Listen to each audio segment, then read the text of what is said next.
안녕하세요. 세영고등학교 수학교사 이소민입니다. 오늘 이 시간에는 학부모님들과 함께 우리 아이들의 디지털 기기 사용 관리에 대해 이야기해 보려고 합니다. 디지털 기기와 함께 아이들이 건강하고 바르게 성장할 수 있도록 함께 고민하고 생각을 나누는 시간이 되기를 기대합니다. 우리 아이들은 아주 어렸을 때부터 디지털 기기를 자연스럽게 접한 디지털 네이티브라고 불리는 세대입니다. 기기를 아주 능숙히 다루고 또 기기와 분리된 삶은 생각하기도 힘들 정도죠. 반면에 부모님들은 지금과 같은 디지털 기기 없이 유년기를 보냈기 때문에 아직 어린 아이들의 이런 모습을 보면 이해하기 어렵거나 걱정스러운 부분도 많으실 텐데요. 어떤 고민들을 가지고 계신지 한번 들여다볼까요?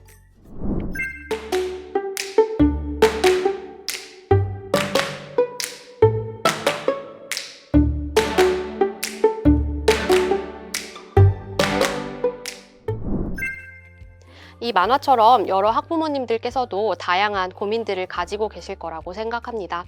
자유롭게 사용하게 두어도 괜찮은 건지, 혹은 너무 제한하다가 우리 아이만 뒤처져 버리는 것은 아닌지, SNS 사용은 어떻게 관리해야 할지, 디지털 기기 사용 관리라는 주제는 이처럼 다양한 고민들을 포함하고 있어서 한 번에 해결할 수 있는 정답을 찾기는 쉽지 않습니다.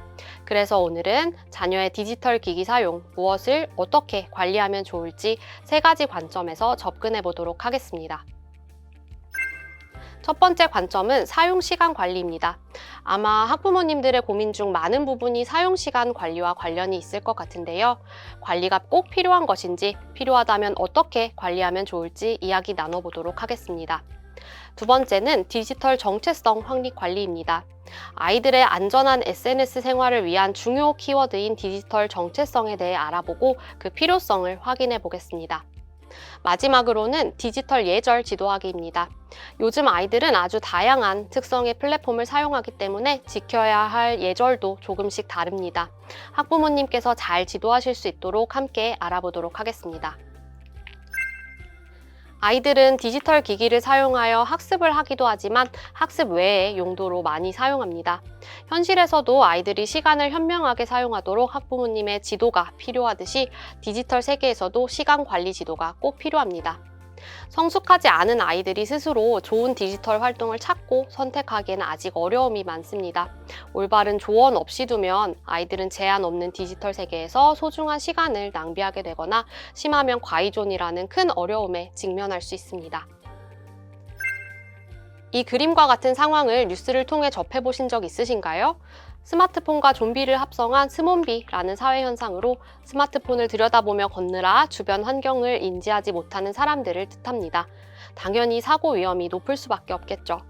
스마트 기기 중독은 이렇게 직접적으로 사고 위험을 높이기도 하고요. 부가적인 여러 어려움을 유발하게 됩니다. 부적절한 자세로 인한 성장 장애, 생체 리듬이 깨지면서 발생하는 수면 장애와 같이 건강 문제가 발생할 수도 있고요. 가족이나 친구 등 사회적 관계의 갈등 요인이 될 수도 있습니다. 또한 자율적 조절 실패로 인한 학업 수행의 어려움을 동반하게 됩니다. 2014년부터 정부에서는 매년 디지털 기기의 문제적 사용으로 인한 역기능을 객관적으로 파악하기 위해 인터넷 스마트폰 과의존 조사를 수행하고 있습니다. 이 조사 결과를 통해 청소년의 과의존 문제를 객관적으로 이해하고 거꾸로 우리 아이들의 지도 방향을 찾아볼 수 있습니다. 가장 최근 조사인 2022년 조사 결과에 따르면 첫 조사 이후로 계속 과의존 위험군의 비율이 증가하다가 올해 처음으로 줄어드는 형태를 나타냈습니다. 하지만 대부분의 연령대에서 줄어든 것에 비해 유독 청소년에서만 가파른 상승세를 보이고 있음을 확인할 수 있습니다. 또한 청소년 전체 사용자의 40% 이상이 고위험 또는 잠재적인 위험군이라는 것을 보면 청소년들이 과의존 위험에 얼마나 취약한지를 알 수 있습니다. 디지털 기기 과의존은 진단과 예방이 중요합니다. 보시는 것과 같은 자가진단 검사로 과의존 여부를 확인해 볼 수 있고 자가진단 응답이 어려운 만 9세 이하의 어린이를 위한 관찰자 응답 검사도 한국지능정보사회진흥원 웹사이트에 있으니 꼭 한번 확인해 보시고 과의존으로 진단받았을 경우 전문기관의 지원과 도움을 받으셔야만 합니다. 그렇다면 디지털 기기 과의존 예방을 위해서는 어떤 노력들을 해야 할까요? 우선 가족 모두의 협조가 중요합니다. 조사 결과에 따르면 가정 내 협조 정도가 과의존군 대비 일반군에서 높게 나타나고 있음이 확인됩니다. 이 응답은 학생과 학부모 모두 같은 결과를 보여주고 있고요.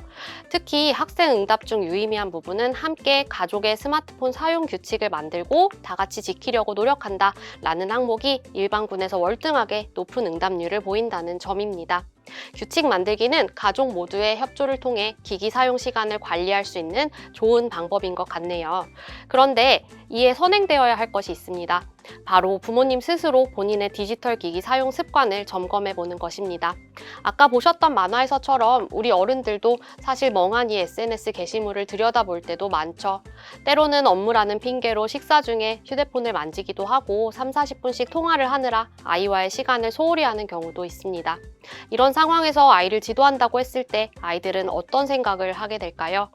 디지털 기기 사용에 있어서는 늘 아이들의 모범이 되기 위해 스스로 점검하고 노력하는 모습을 보여야만 합니다. 아주 엄격한 시간 제한이나 사용 제한은 어떨까요? 조사 결과를 보시면 자녀가 스마트폰을 전혀 사용하지 못하도록 통제하는 경우에 오히려 훨씬 많은 과의존이 나타나고 있습니다. 너무 엄격한 사용 통제는 적절하지 않아 보이네요. 적당히 사용 시간을 제한하거나 특정 사이트, 앱을 차단하는 방법은 비교적 효과적으로 작동하고 있습니다. 아이들이 유해한 환경에 노출되는 것을 막기 위해 많은 학부모님들께서 사용하신 방법일 텐데요. 이 물리적인 차단에만 의존하는 것은 조금 위험할 수도 있습니다. 디지털 세계에서는 계속해서 새로운 컨텐츠들이 생산되고 있어서 차단이 생산 속도를 따라가지 못하는 경우도 있고요. 반대로 좋은 컨텐츠가 잘못 차단돼서 아이들의 생산적 경험을 방해할지도 모릅니다. 또한 우리 아이들은 디지털에 굉장히 능숙해서 우리 부모가 모르는 우회 경로를 찾아낼 수도 있습니다. 그래서 보다 근본적인 해결책이 필요합니다. 결국 아이들이 스스로 판단하고 선택해야 합니다. 부모님께서는 그 판단 능력을 길러주어야 하죠. 다시 한번 조사 결과를 보시면 부모님의 스마트폰 이용 교육이 미치는 영향을 알 수 있습니다. 모든 디지털 활동이 다 질적으로 같다고 할 수는 없겠죠. 단순히 만들어진 컨텐츠를 소비만 하는 것이 아니라 부모님께서 다른 유의미한 활동을 제안해 주신다면 아이들은 하나씩 경험해가며 양질의 디지털 활동으로 나아갈 수 있습니다. 또한 디지털 활동의 장단점을 아이들과 함께 이야기해 나눠주시면 아이들은 비판적으로 사고할 수 있는 능력을 길러 디지털 세계에서 바른 선택을 할 수 있도록 성장합니다. 다만 아이들의 기존 활동을 너무 부정적으로 평가하지는 마시고 그 경험을 공감해 주시면 이후에 원활한 대화가 이루어질 수 있을 것입니다. 기기 사용 교육을 하실 때에는 단순히 부모님 개인의 경험에만 의존하지 마시고 다양한 경로로 아이들의 디지털 활동에 대한 지식을 넓혀야만 공감과 새로운 아이디어 제안이 가능해집니다. 그래서 학부모님의 디지털 미디어 문해력이 중요합니다. 두 번째 주제는 디지털 정체성에 대한 이야기입니다. 이것은 페르소나라는 개념과 연결이 되는데요. 페르소나란 개인이 사회적 요구에 반응하여 만들어낸 가면이라고 이해하시면 되겠습니다. 학교나 직장에서의 모습, 취미생활을 즐길 때의 모습, 집에서 쉬고 있을 때의 모습이 조금씩 다를 수 있듯이 디지털 세계에서도 사람들은 실제와 다른 모습을 보일 수 있습니다. 특히 디지털 공간에서는 본 모습을 숨길 수 있기 때문에 마음먹은 대로 페르소나를 창조해내는 것이 가능해집니다. 하지만 본래의 정체성이 완성되지 않은 우리 아이들은 디지털 정체성 형성 과정에서 여러 어려움을 겪을 수 있습니다. 청소년기는 타인과의 관계 형성의 욕구가 높은 시기이기 때문에 친구들과 어울리기 위해, 인정받기 위해 본래의 본인의 정체성과 다른 행동을 하기 쉽습니다. 같은 이유로 디지털 공간에서도 왜곡된 페르소나를 형성하여 문제 상황이 발생할 수 있습니다. 예를 들어 SNS상에서 친구들과 어울리기 위해 잘못된 행동을 하는데 동참한다거나 용감함을 인증하기 위해 무모하고 위험한 행동을 할 수도 있죠. 학부모님께서는 눈에 보이는 모습뿐만 아니라 디지털 공간에서 우리 아이가 어떤 모습으로 살아가고 있는지도 관심을 갖고 지도해 주셔야 합니다. 또한 아이들은 디지털 자아와 본래의 자아를 구분하지 못해서 힘들어하기도 합니다.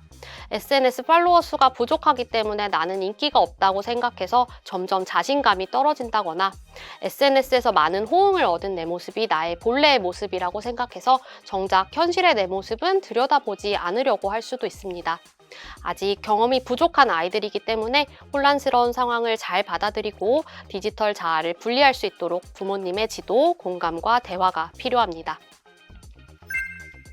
마지막 주제는 디지털 예절입니다. 아이들이 사용하는 플랫폼의 특수성과 그에 맞는 예절을 익혀두신다면 아이들을 수월하게 지도할 수 있습니다. 우선 가장 많이 사용하는 게임에서의 예절을 살펴보시죠. 요즘의 게임은 다른 사람들과 소통하며 플레이하는 경우가 많기 때문에 기본적인 소통에서의 예절이 강조되고 있고요. 보통 대결 구도로 이루어지기 때문에 경쟁에서의 예의를 지켜야 합니다. 또한 게임 내의 재화나 아이템은 현금으로 구매하는 경우가 많기 때문에 관련 문제가 발생해서 아이들이 위험하지 않도록 지도가 필요하겠습니다. SNS에서는 게시물과 관련된 예절이 강조되고 있습니다. 컨텐츠를 게시할 때 프라이버시나 저작권 문제에 대해 유의해야 하고요. 게시물에 대한 책임감 있는 태도가 요구됩니다. 이외에 다양한 플랫폼에 대해서도 그 공간의 특성에 맞는 예의가 필요합니다.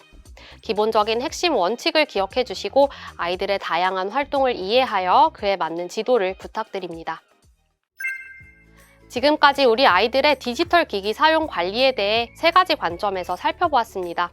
아이들은 디지털 기기를 아주 능숙하게 사용하지만 아직 현명하게 사용하지는 못할 수 있습니다. 우리 부모님들께서 가진 경험, 지혜를 바탕으로 아이들을 잘 이끌어 주신다면 아이들은 디지털 기기의 장점을 온전히 누리면서 안전한 디지털 생활을 할 수 있을 것입니다. 지금까지 함께 생각해본 디지털 기기 사용 관리, 우리 가정에서는 잘 이루어지고 있는지 한번 점검해 보시고 오늘부터 함께 실천해 보세요. 디지털 기기 사용 관리에 도움이 되는 사이트들입니다. 한 번쯤 방문하여 필요한 정보를 확인해 보시면 좋겠습니다. 우리 아이들이 바른 디지털 시민으로 성장할 수 있도록 학부모님의 많은 응원과 지도를 부탁드립니다. 감사합니다.